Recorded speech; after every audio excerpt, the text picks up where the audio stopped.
the Triathlon Show 383.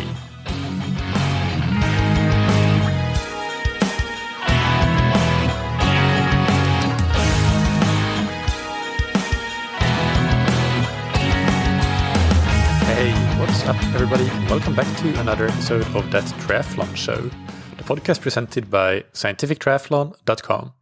I'm your host Michael, and on today's episode we have two expert interviews related to the usage of carbon fiber plated shoes, or so-called super shoes. First, Dr. Dustin Joubert, who has been on the podcast before, discusses new research on the effect that super shoes have at slower speeds that are more relevant for the majority of runners and triathletes, and how these effects and the improvements in running economy differ from the previously observed effects at faster speeds.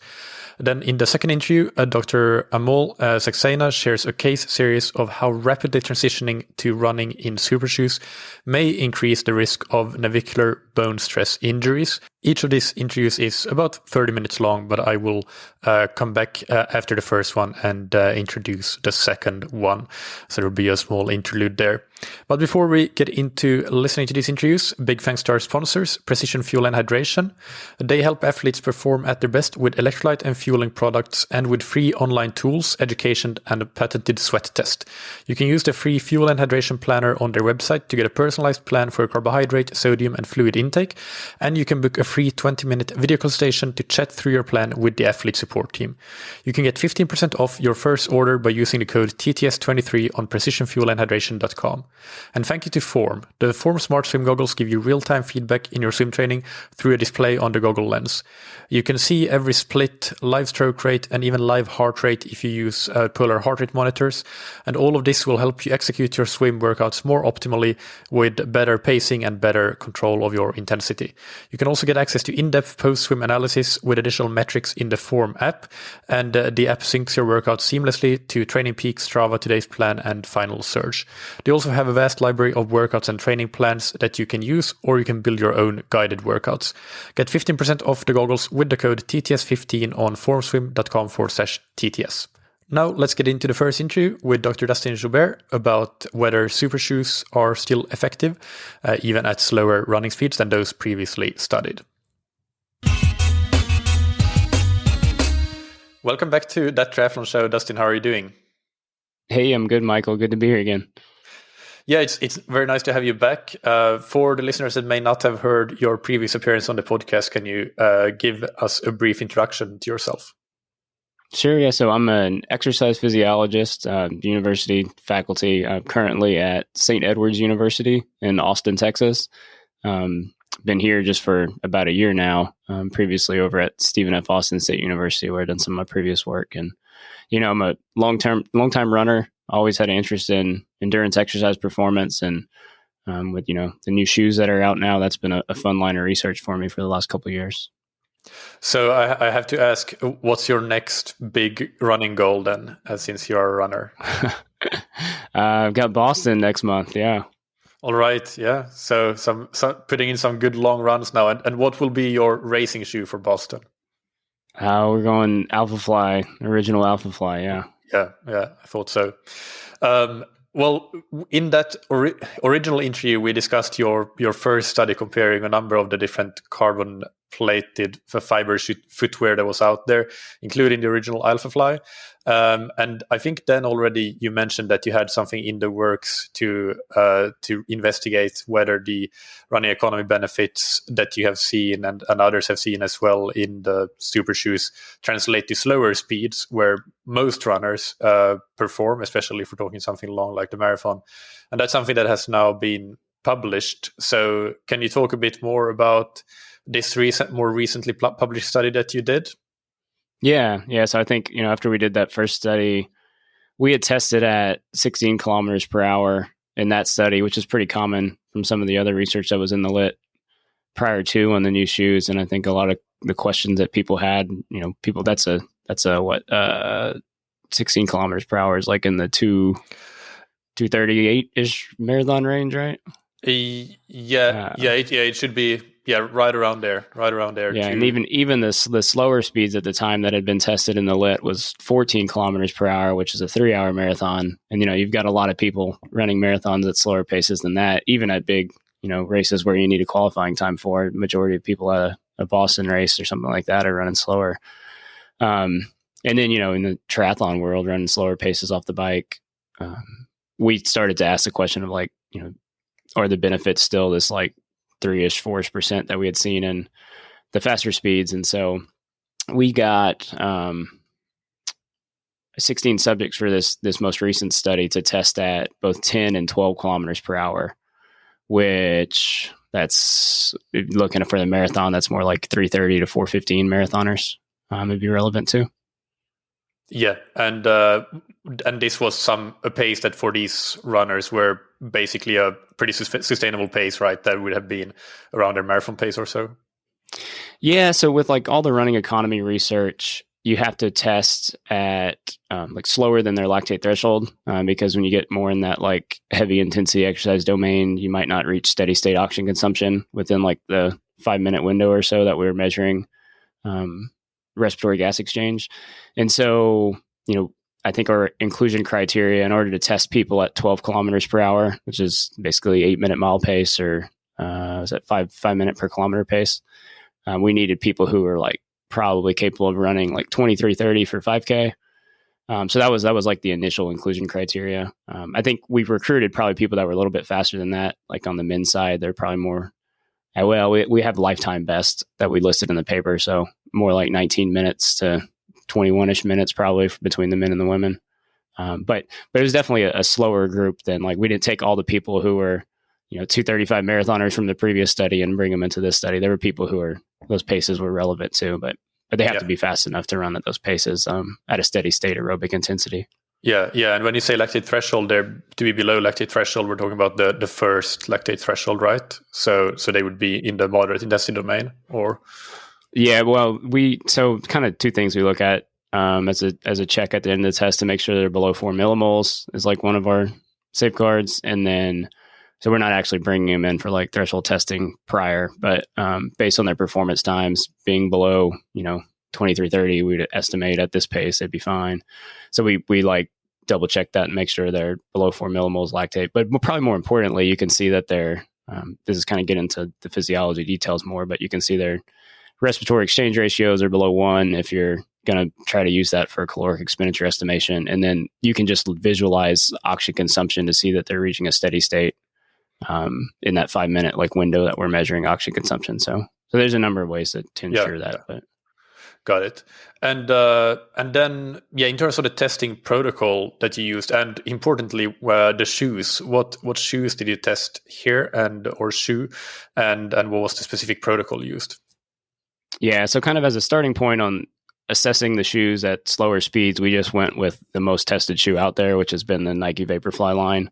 So the shoe we've got is the Vaporfly Next Percent 2. But that's the most studied shoe in the super shoe lit. So it made sense to go with one that we knew worked well at faster speeds to investigate at slower speeds. So that was our experimental shoe. And then our control shoe that we've been using, that's just like standard EVA foam, no plate, similar mass, was the ASICS Hyperspeed. That's what we've been using. And then the protocol was also similar to what you have been using in previous studies. Can you describe that? Yeah, so standard running economy protocol is 5-minute stages or 5-minute trials. And you ideally want to test each shoe in duplicate all within the same day to limit the variability of like your equipment and your person. So to test the shoe at 10 kilometers per hour, those two shoes, we would do 4 by 5-minute reps at 10 kilometers per hour with 5-minute breaks between each rep. And we would test the shoes in like a BBA sequence or a BAA sequence. So you would do the control shoe, experimental shoe, control shoe. So you kind of eliminate any sequence effect and you test each shoe in duplicate. So given that we were only testing 2 shoes and 2 speeds, we were able to do like all 8 trials. So the four trials per speed. All 8 trials in the same day, which is nice from a getting the study done perspective and getting people in and out, but also limiting the variability that you would see otherwise between days. Yeah. Just to make sure that the listeners are we're following along there. So it's 8 trials total because you have 2 shoes, the control and the Vaporfly shoe, and you have two tests with each shoe at each speed, so 10 kilometers an hour and 12 kilometers an hour, or that is 5 and 6 minutes per kilometer pace, or 8 and what is 10 kilometers per hour? Or 940. 940, yeah. 940 mile pace. All right, so what were the results then? Yeah, so, in the previous study we had done, we had seen the Vaporfly compared to that same control shoe at 16 kilometers per hour, and those faster runners at about 2.7% economy benefit, which is consistent with what you see in the rest of the lit, kind of ranging from 2.7 to 4%, and the other studies that have been done on that shoe. In this study, using that same shoe and control shoe at the 12 kilometers per hour speed, we only saw a benefit of around like 1.5%. So slightly reduced compared to the faster speeds. And then even more so at the 10 kilometers per hour, a little less than 1% benefit. So the benefits in terms of economy were reduced at these slower speeds. Yeah. And why do you think that is? Do you have any hypothesis for that? I mean, the slower speed for something that was already, but what is the reason for that at slower speeds you might have reduced benefits? Yeah. So in the paper, we kind of hypothesized two mechanisms. My main thought going in was sort of like how much you're compressing the foam is probably relevant. So there's new, like, highly compliant and resilient foams made of PIBA and this like ZoomX foam in these shoes. We know that the material properties are a big advancement, but the foam is only returning energy that you put into it. And so running at slower speeds, lower ground reaction forces, you're putting less energy into the shoe with each step. And so you only can get back what you put in. So that's one of our hypotheses, is that maybe that you're just compressing the foam less at these lower speeds and capitalizing less on the benefits of it. It's also possible that like the control shoe that's using that standard EVA foam maybe is like not as much of a detriment at slower speeds, because like that foam is good enough at the lower forces that are being put into it. So maybe it's a combination of those things. And there's some other research with these stiff carbon plates that are embedded into the shoes that increase longitudinal bending stiffness, may be more beneficial at faster speeds. Some of the research on the just carbon plates alone, regardless of the new foams, is a little more equivocal, but maybe some suggestions that plate, that stiffness, you need to be running at faster speeds to sort of flex that plate.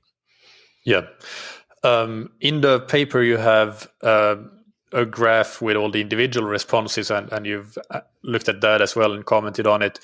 So there were actually a few subjects that had lower running economy with the Vaporfly as compared with the control shoe. More so, I think 5 subjects at 10 kilometers an hour had actually a lower running economy, and only 2 of them at 12 kilometers an hour. Now, I can't remember off the top of my head, but is this something that you have seen at the 16 kilometer per hour speeds at all, with some individuals having reduced running economy in the Vaporflies compared to the control shoe? Yeah, that's a great question. I think a point that people are starting to pay more attention to is in the previous lit. So in our study where we tested at 16 kilometers per hour, if you look at the Barnes paper and the Hochhammer paper where they tested at faster speeds, every single there's a range in like responses in terms of the magnitude of the benefits people get in this shoe, but everyone had a beneficial response. And so that's across, 3 studies, probably 36 subjects there. And if you look in our study, as you mentioned, at the slowest speed, at that 10 kilometers per hour, 5 of our 16 subjects actually had a decrement in economy in this Vaporfly shoe. So that is novel. That is different than what we've seen previously. And then, as you said, 2 of the subjects at the 12 kilometer per hour speed. But so, yeah, I think that's definitely a point for people running at slower paces who are like, oh, I need to go put on one of these super shoes. Our group average data shows that there's still a benefit probably across this like whole group with this shoe at slower speeds, but there's a chance that you're one of these people who actually has a negative response and your economy gets worse. And so that'd be certainly a concern. Yeah. And you did weight match the shoes, so you added some weights, I think, to one of the shoes, but I can't remember, was it the control shoe you added weights to, or the Vaporfly shoe? Which one was lighter to start with? The control shoe is like we added weight. The Vaporfly is a little lighter, so we added it's like 13 grams. It's it's like a few wing nuts that you put on the laces. Yeah. Okay. So yeah, the Vaporfly is lighter, you said, and so that's right. Okay, yeah. So maybe one of those subjects ends up having a neutral response. Let's say if it's actually at its, but then you could find another control shoe that is maybe lighter than the Vaporfly. Yeah, it depends on what the person's like. The Vaporfly is the Vaporfly, but people have a bunch of other options. If they were saying like, I'm going to run in some standard shoe that I just like, it might be more heavy than that. And yeah. On race day, you don't mass match things, but in certain laboratory experiments, it makes sense to mass match things. In this study, I thought it did. In our previous study, where we were just comparing all the different super shoes on the market to one another, it didn't make sense to mass match things there because you're going to compete in that shoe as is. So, yeah, absolutely.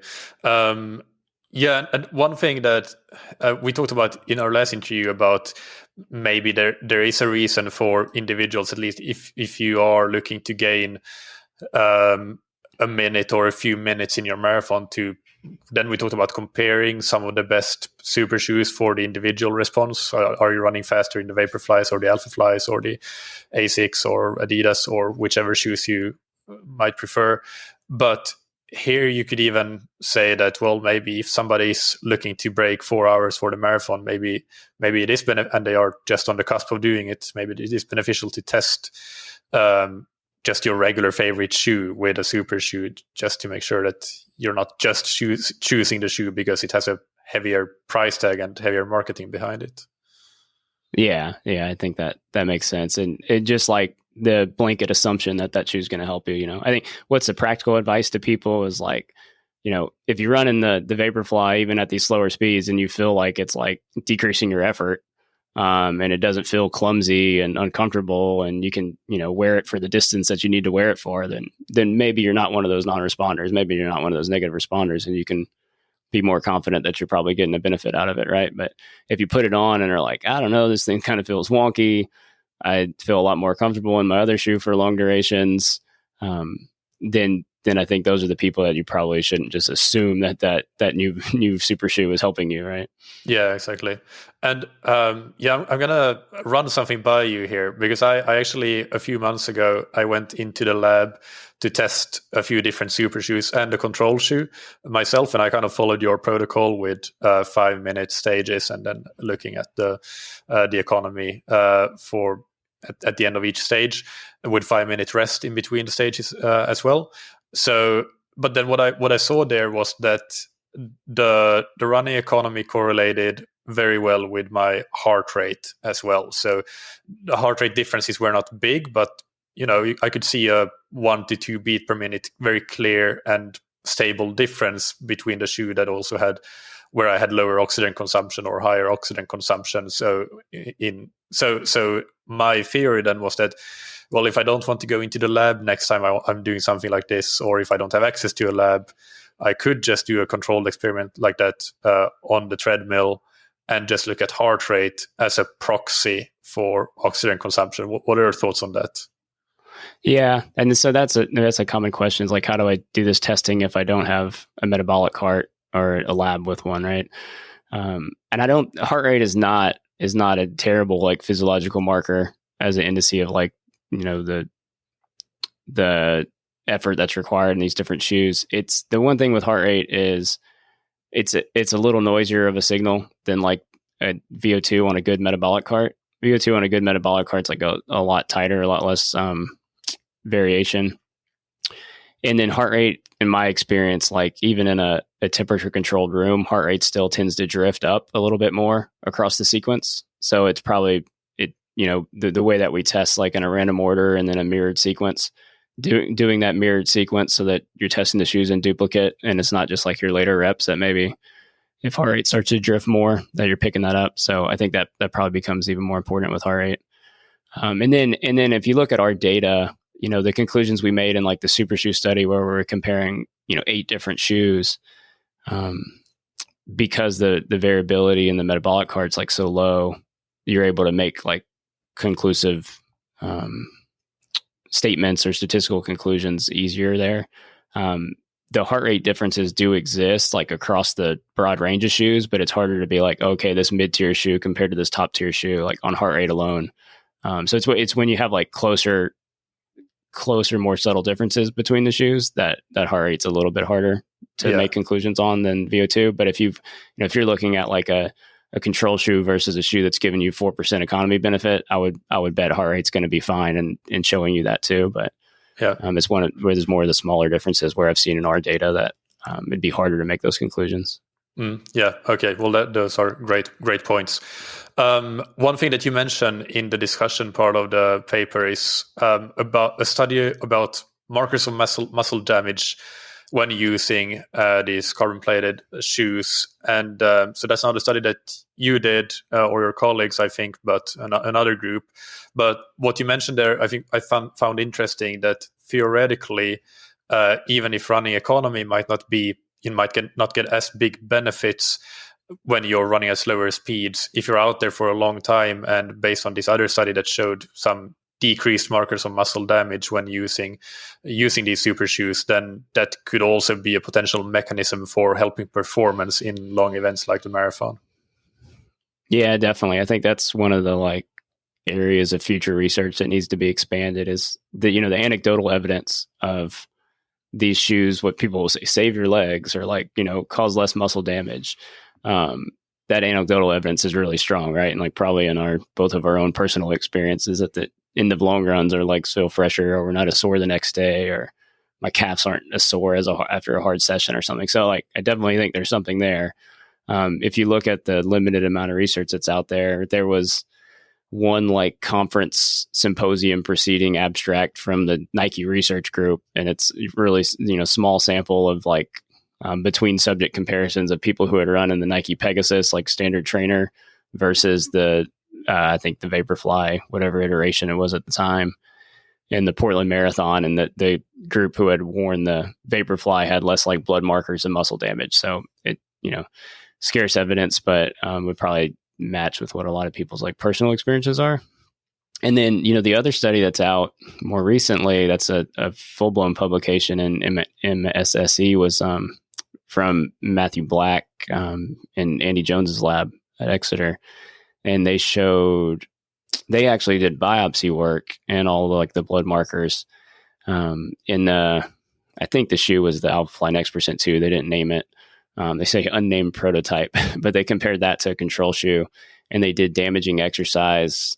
It's a little unconventional. They in laboratory damaging running exercise. They did this downhill running protocol, and then they looked like 48 hours post at markers of muscle damage. They didn't see any differences, but I think maybe it was the design they used. So I think more needs to be like parsed out there on like making a conclusive statement on, the extent of muscle damage in these new shoes versus a standard shoe. But yeah, to go back to your original idea of like, even if the economy benefit is small, if you have less muscle damage late in the race, and so you're not cramping, well, certainly you're going to maintain pace better, right?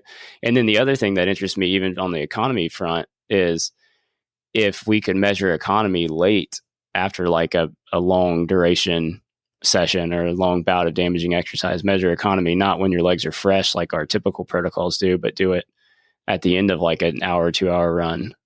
Maybe those differences become like more disparate or wide. But in that Black study, they attempted to do that, but they caused basically the same amount of muscle damage.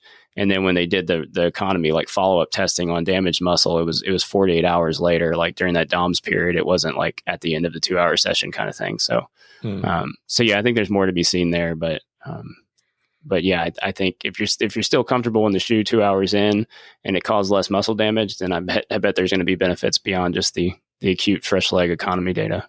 Yeah, that's a really interesting point about measuring economy late in a long run. That's something that is done a lot now in cycling research, but arguably the changes are probably going to be more significant in running because there's a larger variability between runners in running economy compared to in gross efficiency in cycling. So So yeah, that would be really interesting, and hopefully we can see something like that in the future. So if you summarize, or if you what would you say is the summary or the take home message from this recent work to just leave it at with the listeners? Yeah, I think, if you're running at slower speeds, like the speeds we tested at, probably on average, you're still going to get a benefit from from this super shoe that we tested, the Vaporfly. But blanket assumption shouldn't be that everyone is going to get a positive benefit. So you probably need to take into account like how the shoe feels, how it feels over longer durations, to really know that. Yeah.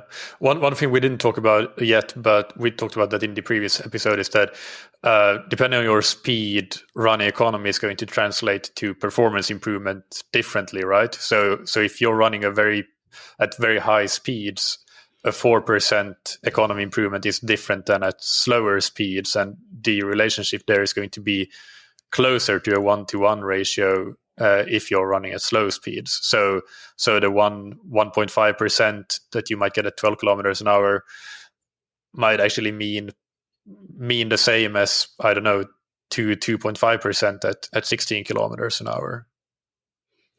Yeah, I think that's fair. Is the translating the economy benefit to a velocity improvement is more of a 1-to-1 like percentage comparison at slower speeds. So, but still the reduction in economy benefit that we saw here was like marked enough to where the overall time benefits are going to be reduced too. So I think, if you're looking at the 1.5% economy benefit, that's going to be for the 12 kilometer per hour we tested at. So for like your 3:30 marathoner, that 1.5% economy benefit maybe translates to like 3 minutes marathon time improvement, which is certainly substantial still.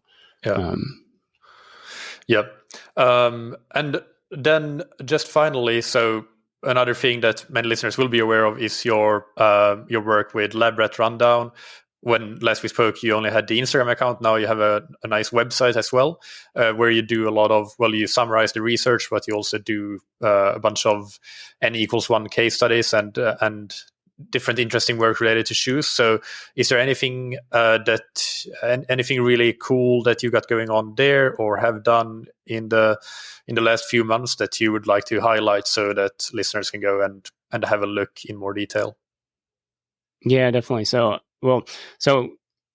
I can share some stuff on some recent university research, as well as like the kind of lab rat stuff, that spin-off stuff I've shared. But one other thought kind of in closing in the study we've been talking about, if there was one other sort of caveat in the individual responsiveness, we tested our like average weight or mass of our subjects was there was only like 2 people over 70 kilograms in our cohort of the 8 men and 8 women that we tested.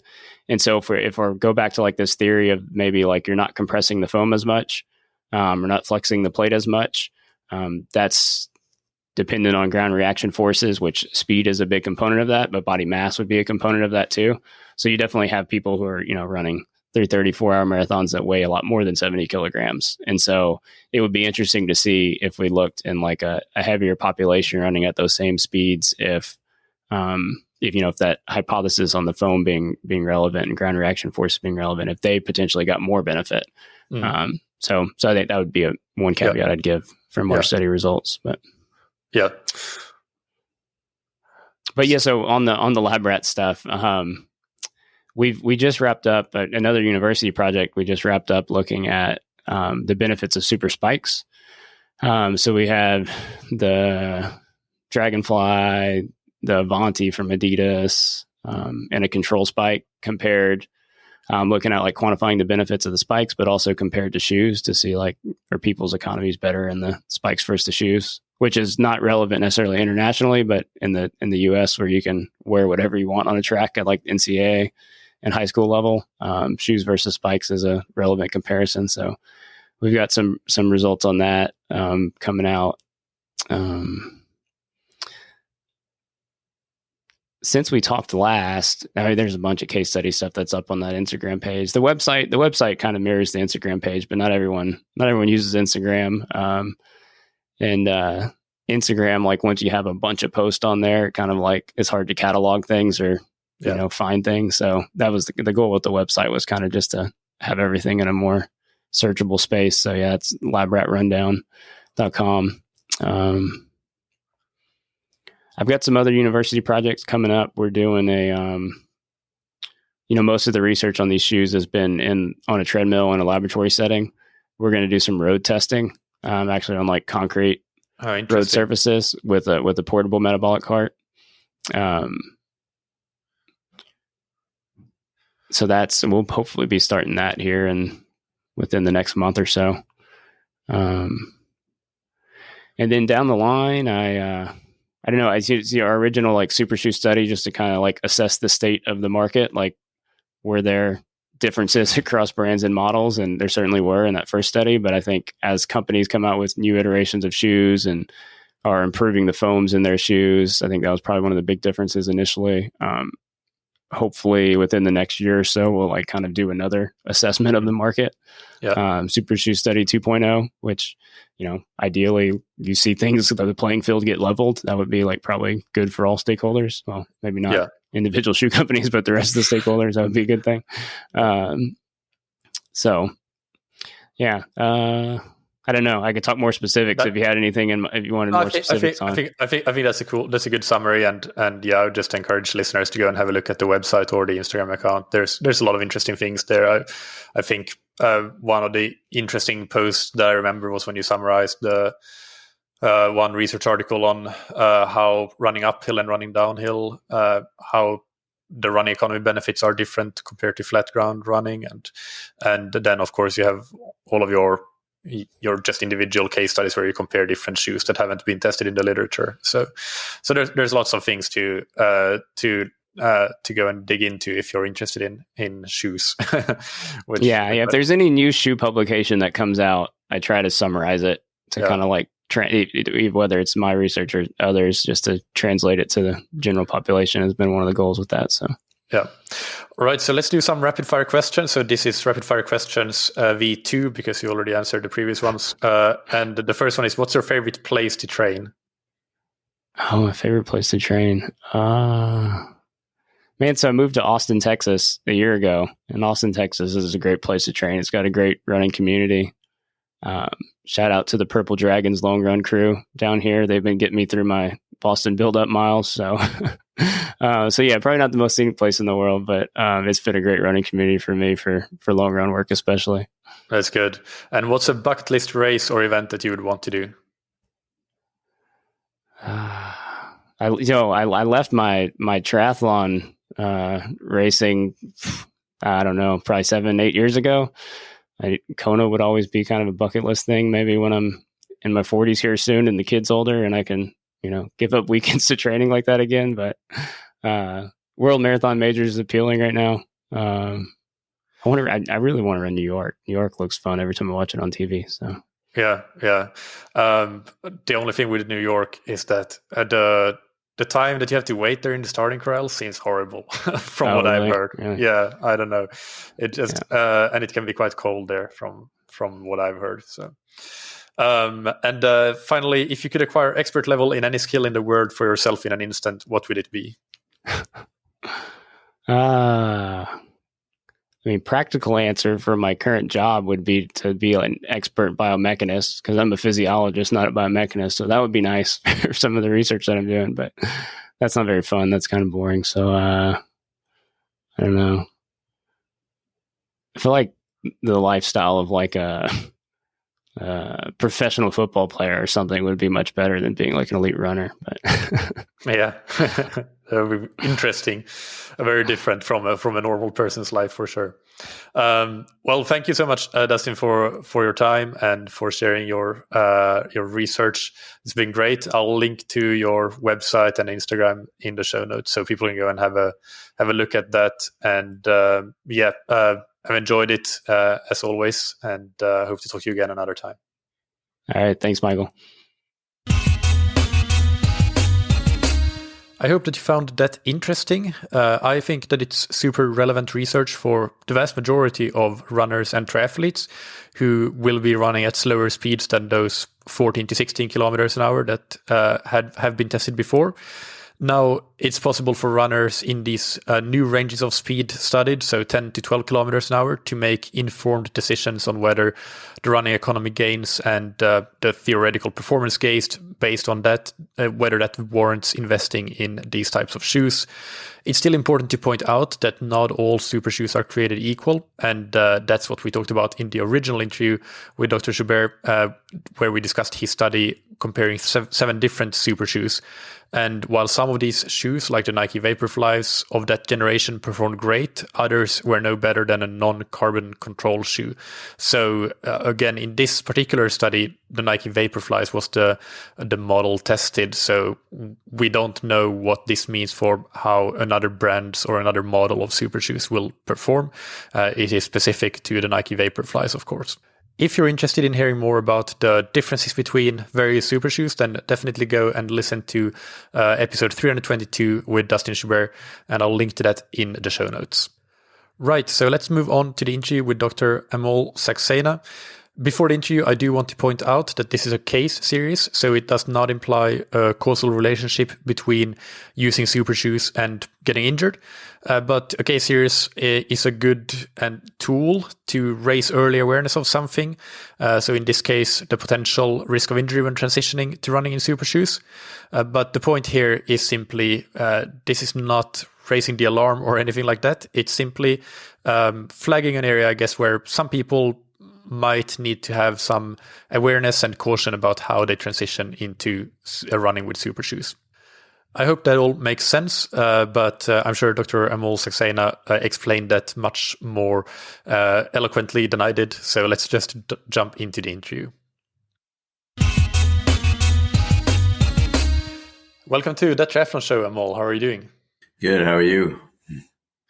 Good, thanks. Before we get into the main topic, can you just give us an introduction? Tell us a bit more about yourself. Yeah, I'm a podiatrist in Palo Alto, California, specializing in sports medicine. I've been in practice about a third of a century. I've treated about 100 Olympians, operated on 3 Olympic gold medalists, and I've published about 150 articles on foot and ankle related issues. And I'm keenly interested in helping athletes, particularly endurance athletes, track and field athletes, get back to the sports they like doing. Yeah, that's quite the resume. The reason that we're talking today is a recent article that you wrote on the potential risk of navicular bone stress injuries in relation to using carbon fiber plated shoes. So can you explain how that came about, first of all, finding or having the hypothesis for that relation and then writing the article itself? Yeah, so the world is small, and I've been lucky to meet a lot of interesting people. I've traveled around, and I have had an interest in navicular stress fractures. I published article in 2000 about a navicular stress fracture pattern and came up with a classification that seems correlated with outcome. And that by that I mean is how bad your navicular stress fracture will predict how long it'll take you to get back to sport or whether you need surgery. And so I'm fairly well known. The classification is actually called the Saxena classification. And we share info with other doctors, and sometimes doctors contact me for advice about treating these injuries. And we had some similar findings. I explained that I had more than a couple navicular injuries, and it was in the carbon fiber shoes. And they're fairly dramatic or acute. And navicular injuries are slow to get diagnosed. I had a paper in 2017 on the biggest series of surgery on athletes, and they often take about 8+ months, almost 9 months to diagnose. So they're difficult to pick up. So doctors are are interested in trying to figure out why people have vague ankle or midfoot pain. And so I shared my conversations with Dr. 1040, who then in turn shared his conversations with Dr. Hollander, and he's in contact with Tim Honig. And so we found some similarities of midfoot injuries.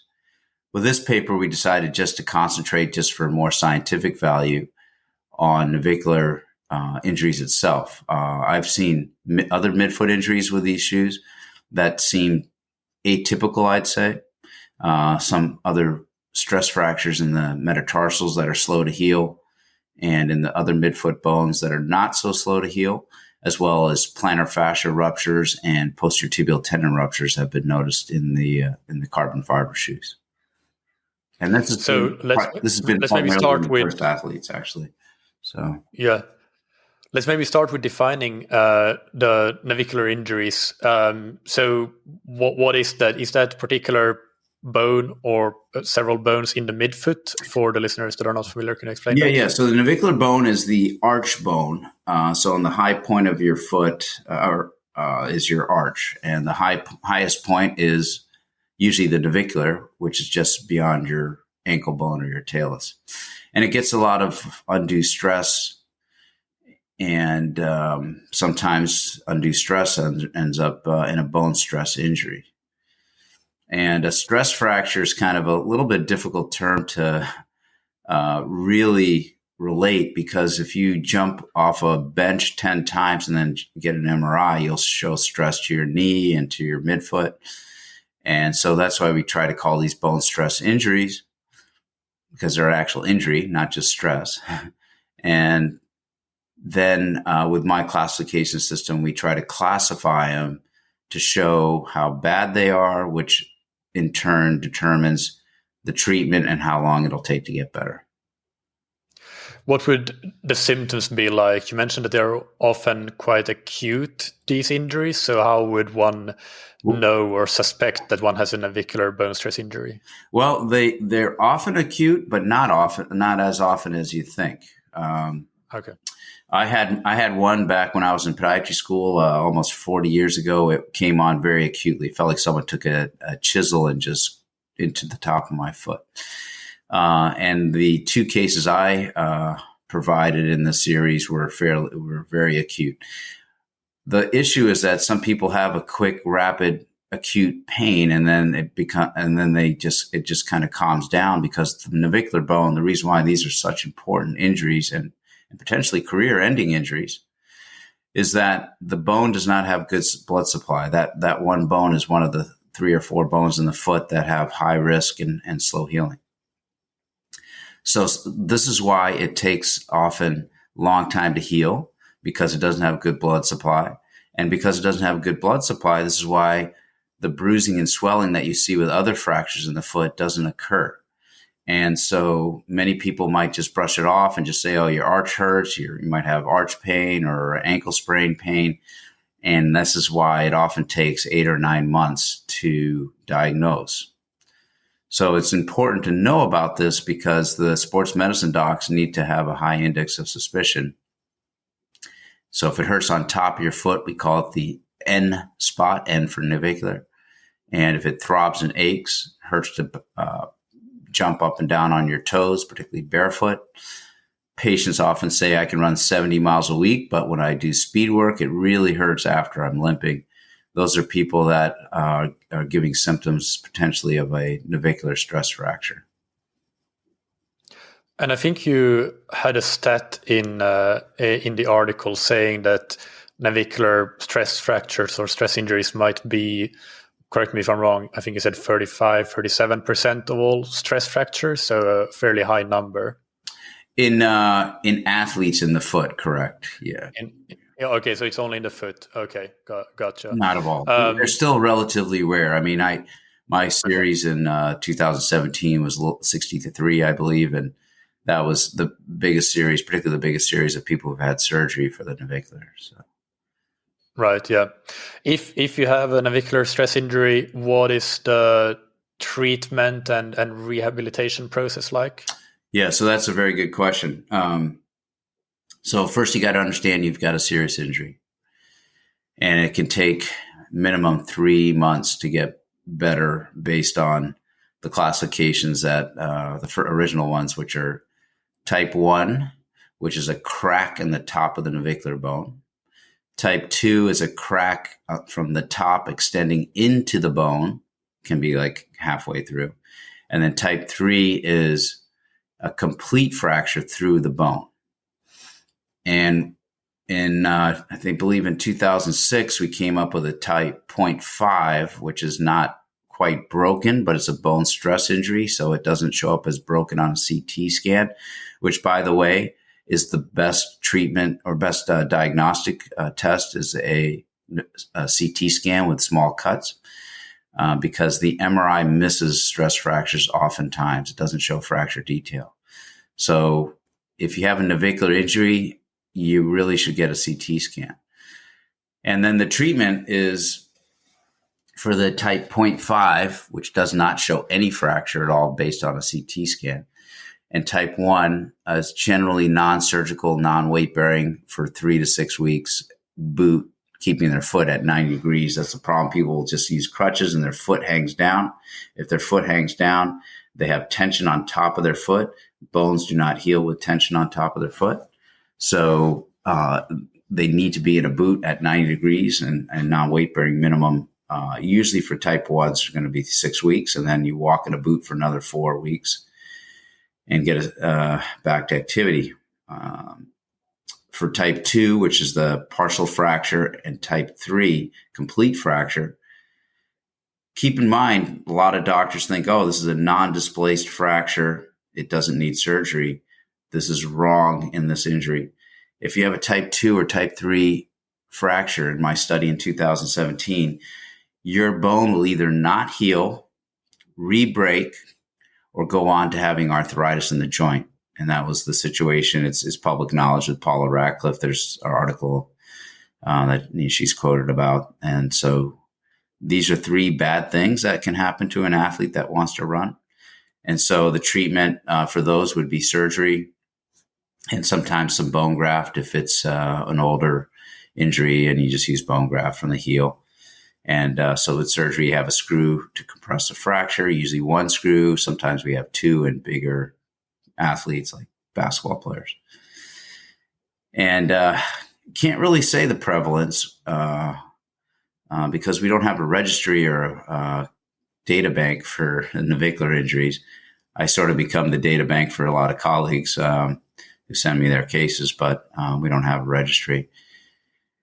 And if you're low in vitamin D, you're more likely not to heal. The other treatment that's exciting for us is something called shockwave. It's been around for 20 years. There's 3 different types of shockwaves now. There's focused shockwave, which is better for bone. So we use that for navicular injuries. There's a newer type of shockwave called electromagnetic transduction therapy, which is abbreviated EMTT. And those 2 shockwaves are game changers. We used that in one of the athletes in the series, and he healed very quickly, was able to do his marathon 4 weeks later because he had a type 0.5. So shockwave is definitely a excellent treatment and oftentimes a adjunctive or a addition to surgery. Yeah, that's a great summary. Just one follow-up on that. If you have a surgery for it with a type 2 or type 3, how long would you normally expect until you can start running again after surgery? Yeah, it's usually about 4.5 months. And about 10% of the people can have a refraction, and about 10% of the people can need the screw removed. Most of the time we leave the screw in. You can look on my website. I've had several elite athletes, very well-known triathletes, including Jesse Thomas, that have screws in both his feet. So, yeah. So, what is the connection between carbon fiber shoes and navicular stress injuries? Yeah, so that's a good question. The carbon fiber plate bends very little, and it's curved. If you look at the picture we have in our article, there's an X-ray of a side view of an elite athlete and where the plate lies in relation to his bones. your bones are lined up to have hinges, or your foot is lined up to have hinges. There's 33 joints. There's actually 28 bones, even though they say 26. There are 2 bones underneath the big toe called sesamoids, which are also slow healing stress fractures, by the way. So your bones in your feet will bend where they line up, and the carbon fiber plate won't bend.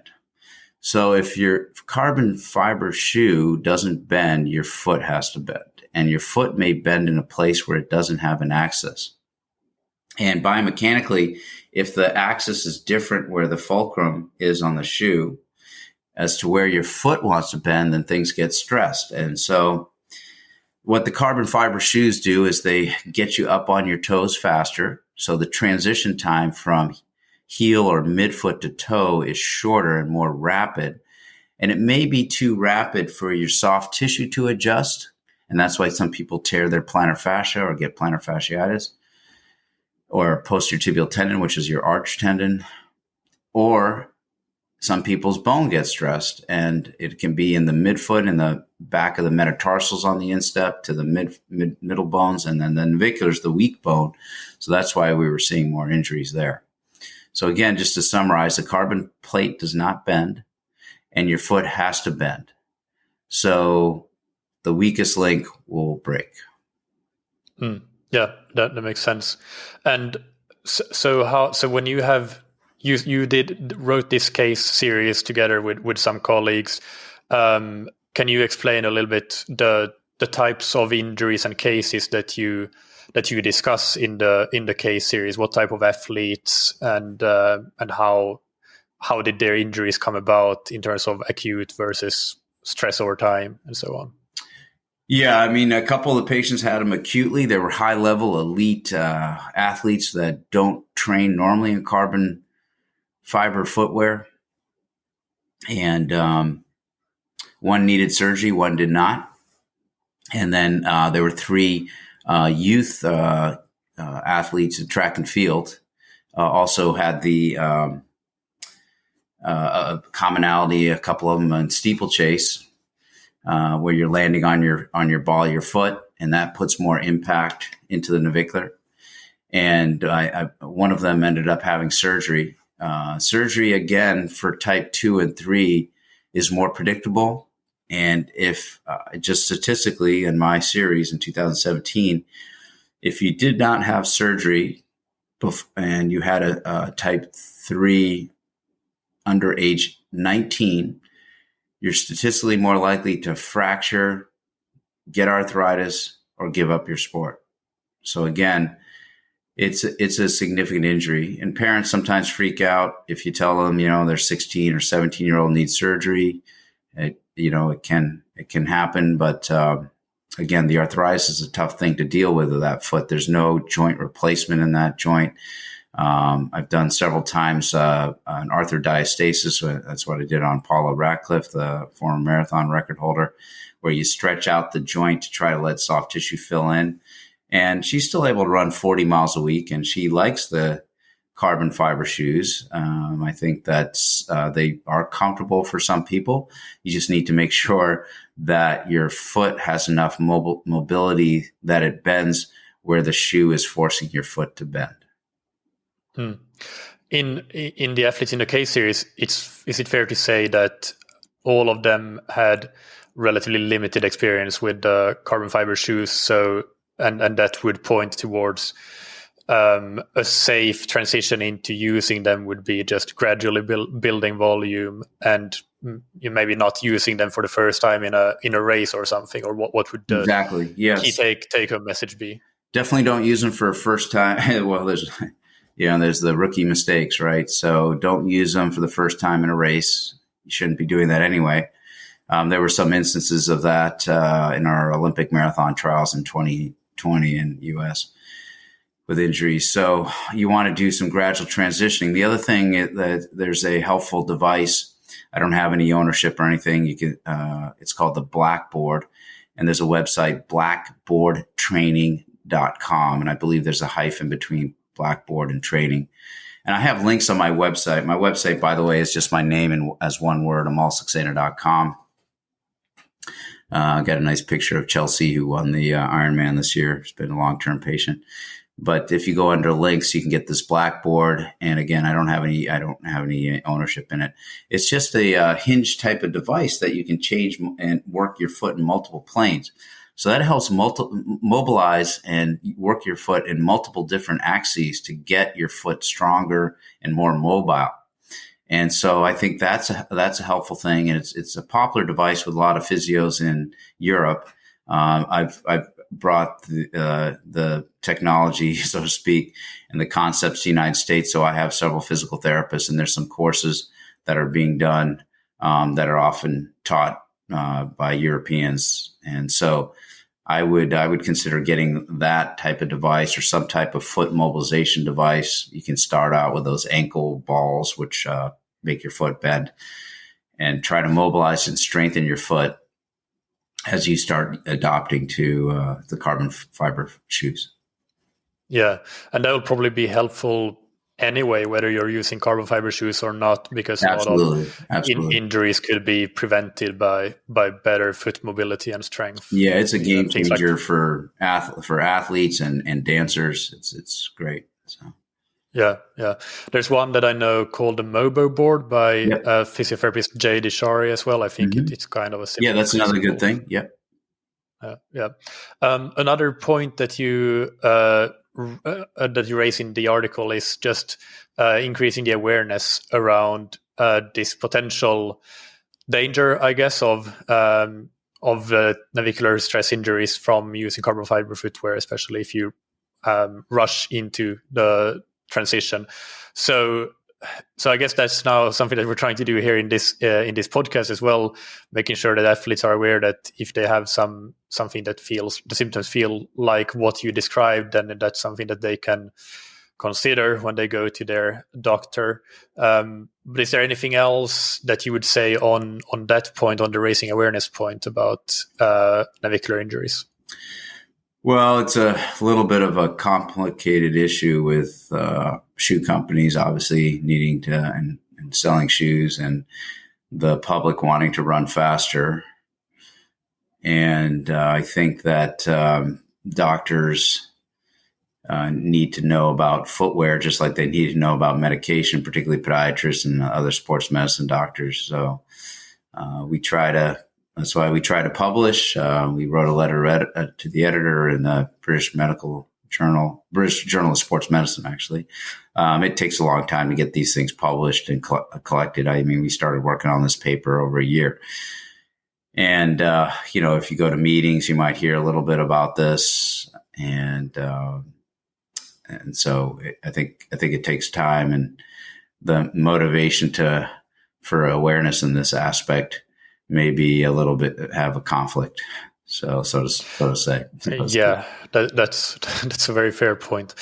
Shoe companies have in the past used reduced injury risk as a marketing tool, but they're probably unlikely to have any warnings around potential increased injury risks when you transition to a different type of footwear. Is there anything else that we should mention regarding these injuries or this carbon fiber footwear that we have missed? No, I think we covered. I think summarize before you start running in carbon fiber footwear, start strengthening and mobilizing your foot. Do it gradually. I don't know necessarily if you have to follow the 10% rule. I don't necessarily think you need to. But I do think you need to do shorter runs before longer runs, and don't do them first time in a race. And top of the foot or instep pain can be a slow healing stress fracture. So if you have throbbing, aching, hurts to go up on your toes, gets worse as you run, then you need to push for proper examination, and keep in mind the average navicular stress fracture in the medical community takes 9 months to diagnose. So you may need to push a little harder, and a CT scan is definitely the best test. It's better than an MRI. It does have radiation, but it's very low. And then you may need surgery for the navicular injuries. And so you need to realize that. I see time and time again, people treated non-surgically for months, and it takes away their particularly a high school kid, takes away their whole year of school or sports. Because if it takes 4.5 months to get back to sport after surgery, it's a half a year. Yeah, and that's a perfect summary. And just one point there with the transition into gradually using the carbon fiber shoes.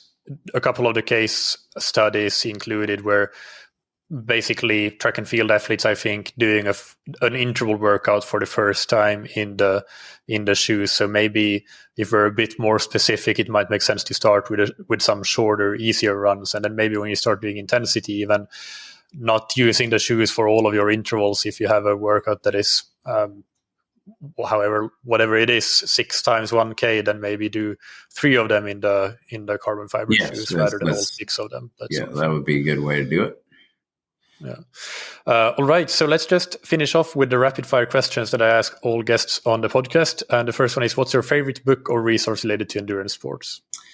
I still go back to Jack Daniels' distance running formula from 1998. I've been coaching since I was in 7th grade. I've coached different levels, including helping elite athletes, getting them back when they've been injured or have surgery. And so I look at that.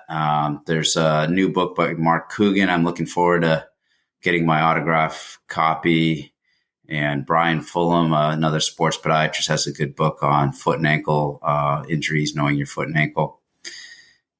So there's a lot of good resources. The Joel Friel's training, triathletes Bible. That's another one, because I transitioned from marathon running to duathlon. I've competed in several worlds in the duathlon. So I like, there's a lot of good books out there.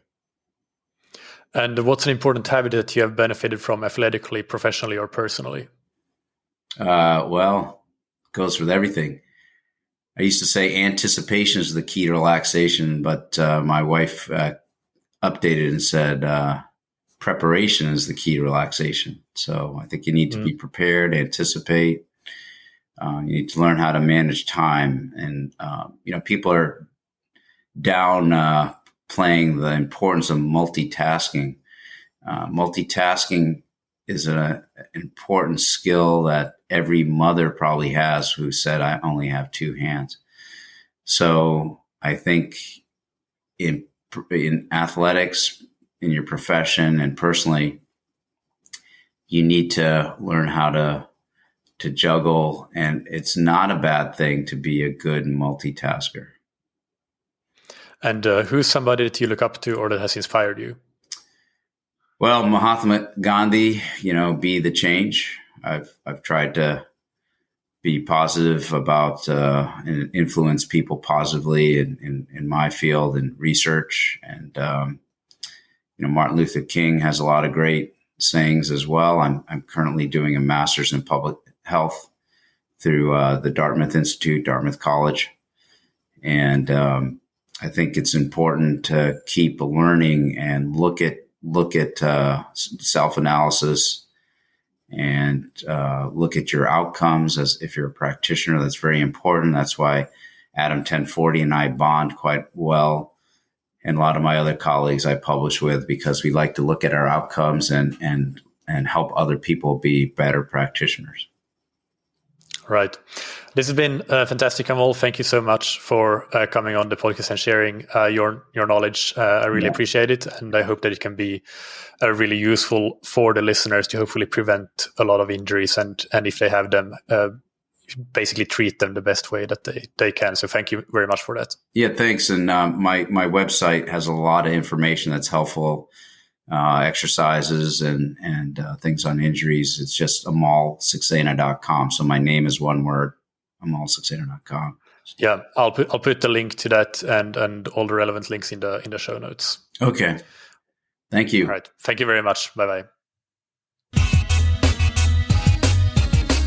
I hope that you enjoyed these interviews. As always, you can find the show notes on scientifictriathlon.com with links to Dustin's and Amol's websites, Dustin's Instagram, the studies that we discussed in these interviews, as well as the previous episode that I did with Dr. Joubert about the original Super Shoe study that he conducted. Next Monday, I interview Dajo Sanders, who is a coach at Ineos Grenadiers and a sports scientist who has done a lot of really interesting research in the world of cycling. So that will be an interesting interview with a mix of training and practical application, as well as some science and physiology baked in. So stay tuned for that. If you want to improve your triathlon performance and want help to achieve your goals, then consider working with a scientific triathlon coach or training plan. We have options for athletes of all different levels and different budgets, and no matter the size of your goal. A few points to highlight that reduce the barrier to get started is that we have no minimum commitment term nor any startup fees for coaching.